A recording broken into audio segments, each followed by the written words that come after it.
সম্প্রতি পাকিস্তান এবং সৌদি আরব ঐতিহাসিক প্রতিরক্ষা চুক্তি স্বাক্ষর করেছে। এটি দক্ষিণ এশিয়া ও মধ্যপ্রাচ্যের রাজনৈতিক ও সামরিক পরিস্থিতিতে এক নতুন মাত্রা যোগ করেছে।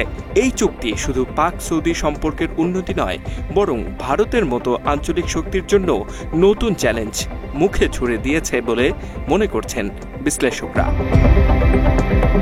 চুক্তির সবচেয়ে গুরুত্বপূর্ণ বিষয় পারস্পরিক প্রতিরক্ষা সহযোগিতা। এতে বলা হয়েছে, পাকিস্তান বা সৌদি আরবের ওপর কোনো বাহিনী আক্রমণ করলে সেটি নিজের ওপর আক্রমণ হিসেবে বিবেচনা করে একযোগে প্রতিরোধ করবে দুই দেশ।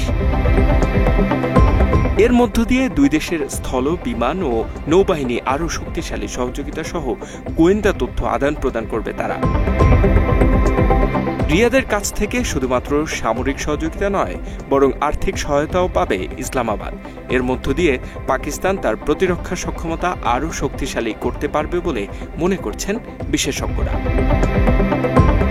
তবে এই চুক্তির ফলে বিপদের মুখে পড়তে পারে প্রতিবেশী দেশ ভারত। পাকিস্তানের সমর্থনে সৌদি আরব সরাসরি হস্তক্ষেপ করলে ভারতকে এর পরিণতি ভেবে এগোতে হবে। মাত্র 30% টাকায় জমির মালিক হয়ে নতুন বাংলাদেশের গড়ে তোলার স্বপ্ন দেখা বাংলা বসতি।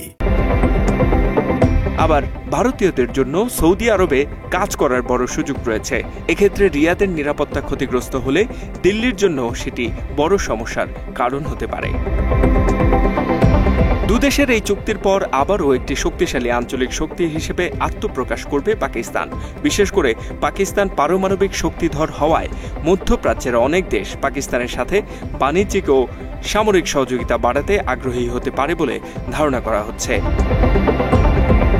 এ বিষয়ে পাকিস্তানের প্রতিরক্ষা মন্ত্রী খাজা আসিফ বলেন, এই চুক্তি দুদেশের ঐতিহাসিক সম্পর্ককে নতুন মাত্রা দিয়েছে। যে কোনো পরিস্থিতিতে একে অপরের পাশে থাকার আশাও করছেন তিনি। এই যে মাতাউল্লাহ, বাংলা এডিশন।